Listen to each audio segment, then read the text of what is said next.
बड़ी अदालत ने रणवीर अलाहाबादिया को फटकार लगाई है। अश्लील टिप्पणी पर सुप्रीम कोर्ट की तरफ से फटकार लगाई गई है। सुप्रीम कोर्ट ने कहा कि ये सब गंदे दिमाग की उपज है।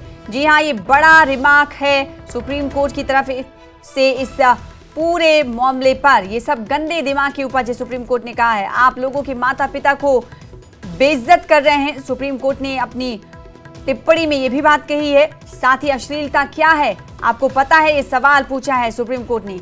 आपके शब्द सभी को शर्मिंदगी महसूस कराने वाले हैं। सुप्रीम कोर्ट ने बड़ा ये रिमार्क दिया है, बड़ी टिप्पणी की है। तो बड़ी खबर इस वक्त की आपको दे रहे हैं। रणवीर अलाहाबादिया मामले को लेकर सुप्रीम कोर्ट में सुनवाई हुई और सुप्रीम कोर्ट ने रणवीर अलाहाबादिया को फटकार लगाई है। सुप्रीम कोर्ट ने कहा कि ये सब गंदे दिमाग की उपज है। साथ ही सुप्रीम कोर्ट यही नहीं रुका, उन्होंने कहा, सुप्रीम कोर्ट की तरफ से कहा गया कि आप लोगों के माता पिता को बेइज्जत कर रहे हैं। साथ ही अश्लीलता क्या है आपको पता है, ये सवाल भी सुप्रीम कोर्ट ने पूछा। और साथ ही सुप्रीम कोर्ट ने टिप्पणी करते हुए कहा कि आपके शब्द सभी को शर्मिंदगी महसूस कराने वाले हैं। आपके शब्द सभी को शर्मिंदगी महसूस कराने वाले हैं। बड़ी खबर आपको दे रहे हैं। मुल्क की सबसे बड़ी अदालत, देश की सबसे बड़ी अदालत ने रणवीर अलाहाबादिया को फटकार लगाई है। सुप्रीम फटकार। जानिए सुप्रीम कोर्ट ने क्या कुछ कहा है। गिरफ्तारी पर हालांकि रोक है, लेकिन पुलिस पूछताछ में शामिल हो। विवादित टिप्पणियों का समर्थन नहीं। रणवीर के वकील ने ये सुनवाई के दौरान ये बात कही है। आपको बताएं कि रणवीर अलाहाबादिया के विदेश जाने पर रोक लगा दी गई है। वो विदेश नहीं जा सकते।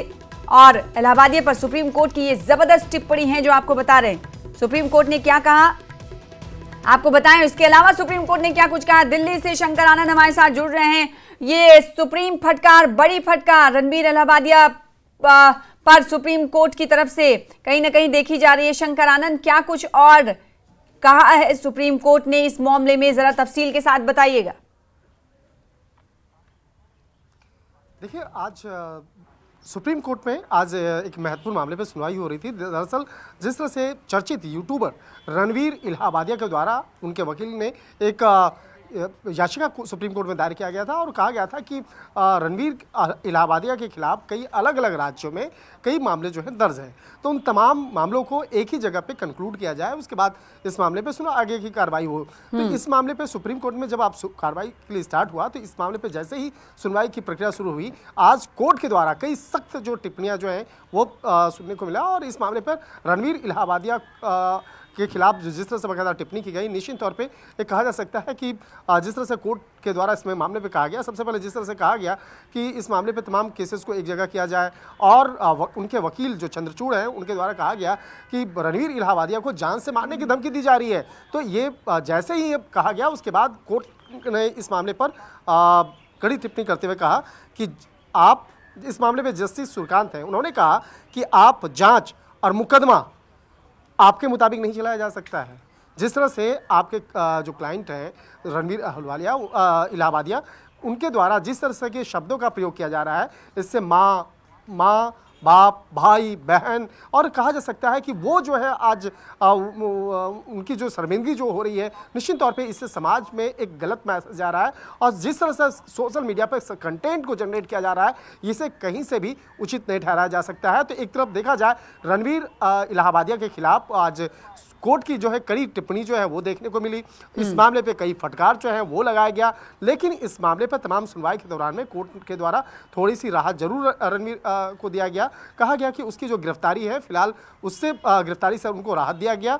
और इस मामले पे कहा गया कि उन्हें जांच की प्रक्रिया में शामिल होना होगा। जब भी तफ्तीशकर्ताओं के द्वारा उन्हें बुलाया जाएगा, उन्हें कोर्ट के सामने तफ्तीशकर्ताओं के सामने शामिल होना होगा। इसके साथ ही जो उनको अपना पासपोर्ट सरेंडर करने का भी निर्देश दिया गया है। कहा गया कि पासपोर्ट को सरेंडर करना होगा और वो विदेश बिना बताए जो है कोर्ट और तफ्तीशकर्ताओं को बिना बताए वो विदेश नहीं जा सकते हैं। जब तक इस मामले पर सुनवाई हो रही है, अगर उनको विदेश जाना होगा तो इस मामले में कोर्ट को बताना होगा, कोर्ट से इजाजत लेनी होगी, उसके बाद ही जा सकते हैं। इसके साथ ही ये भी बोला गया कि वो फिलहाल जो कार्यक्रम है, जिस कार्यक्रम को लेकर यहाँ पर हंगामा बरपा है, इस मामले को लेकर का चर्चाएं हो रही हैं और उसके कंटेंट को लेकर जिस तरह से बाकायदा चर्चाएं हो रही हैं, तो उस कार्यक्रम में फिलहाल वो हिस्सा नहीं ले सकते हैं। तो इस तरह की जो आज कोर्ट के द्वारा कई ऐसे जो टिप्पणी जो है वो भी देखने को मिला है, कई निर्देश भी दिए गए हैं और इस मामले पर आगे जब सुनवाई होगी तो निश्चित तौर पर कह सकते हैं काफी महत्वपूर्ण आगे सुनवाई हो सकती है। लेकिन अभी फिलहाल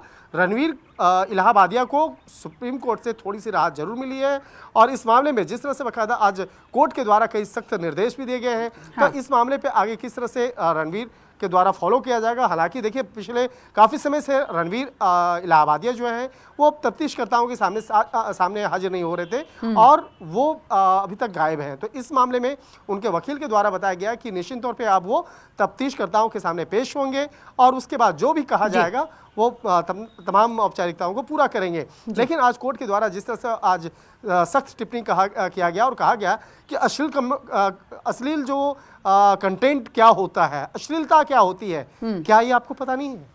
क्या आपको ये पता नहीं है कि अश्लीलता क्या होती है? क्या आपको ये पता नहीं होता है कि माँ बाप भाई बहन जो समाज का जो संरचना है, क्या ये नहीं पता होता है? उनके खिलाफ उनसे संबंधित जो बातों को, कंटेंट को जिस तरह से पेश किया जा रहा है, क्या वो कंटेंट के बारे में इनको आपको जानकारी नहीं है? तो कहीं न कहीं इन तमाम बातों को जिस तरह से कोर्ट के सामने आज रखा गया और इस बात को लेकर जिस तरह से तमाम बातें की गई, तो निश्चित तौर पे आज कहा जा सकता है कि रणवीर इलाहाबादिया के खिलाफ एक काफ़ी सख्त जो टिप्पणी आज कोर्ट को द्वारा किया गया।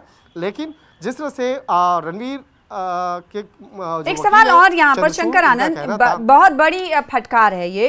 एक सवाल और ये कि रणवीर इलाहाबादिया के वकील की तरफ से एक अर्जी दाखिल की गई थी कि जल्द से जल्द इस मामले पर सुनवाई हो, अर्जेंट हियरिंग हो, जिस पर अदालत ने साफ कर दिया है अपने रिमार्क में ये कि जांच और मुकदमा आपके हिसाब से नहीं चलेगा, कोर्ट अदालतें आपके हिसाब से नहीं चलेंगी, ये भी बात कही गई है। इसकी क्या कुछ तफसील आप दे पाएंगे? देखिए, जैसे ही आज कोर्ट में इस मामले की सुनवाई हुई, उसके बाद इस मामला वहीं से शुरुआत हुआ। जब आज जैसे ही इस मामले में सुनवाई शुरू हुई तो कोर्ट के द्वारा कोर्ट में जैसे ही रणवीर इलाहाबादिया के वकील जो हैं उनके द्वारा कहा गया कि रणवीर जो है उनको जान से मारने की धमकी दी जा रही है। कई लोग, चाहे महाराष्ट्र के बारे में उन्होंने बताया, महाराष्ट्र असम में कई लोग उनको जान से मारने की धमकी दे रहे हैं। तो इस मामले पर कोर्ट ने कहा कि भाई जो इस मामले पे जो कोर्ट के द्वारा इस मामले पे तफ्तीश कानून अपने तरीके से काम करती है, क्या करना है, कैसे करना है, ये आप मत बताइए, उस मामले पर क्या करना है वो अपना कानून अपना काम करेगा। इसके साथ ही जिस तरह से बाकायदा कहा गया कि उनको जान से मारने की धमकी दी जा रही है और कई लोग उनको जान से मारने की धमकी दे रहे हैं और ये भी कहा जा रहा है कि रणवीर इलाहाबादिया का जवान काटने पे 10 लाख का इनाम दिया जाएगा और कई इनामी जो घोषणाएं की जा रही हैं। तो कोर्ट का जो एक बहुत सख्त टिप्पणी इस मामले पे देखने को मिला कि जिस तरह से रणवीर इलाहाबादिया अपने जबान का प्रयोग करते हैं, अपने शब्दों का प्रयोग करते हैं, अश्लील कमेंट्स का प्रयोग करते हैं, गलत भाषा का प्रयोग करते हैं, उससे कहीं ज़्यादा इससे और ज़्यादा क्या बोला जा सकता है। क्योंकि इस मामले पे कहा गया कि जो दूसरा जो पक्ष है वो कम से कम इससे कम शालीन भाषा में प्रयोग कर रहा है। तो कहीं कहीं कहा जा रहा था कि भाई रणवीर इलाहाबादिया के कंटेंट, उसके जवाब, उसके बोलने के तरीके, तो बहुत बड़ी टिप्पणी है सुप्रीम कोर्ट की। सुप्रीम कोर्ट ने क्या कुछ कहा है वो जानकारी दे रहे हैं, बता रहे हैं शंकर आनंद, और विवादित टिप्पणियों का समर्थन नहीं करते रणवीर के वकील ने हालांकि ये बात कही है। बहुत शुक्रिया शंकर आनंद तफसील के साथ इस पर खबर पर जानकारी देने के लिए।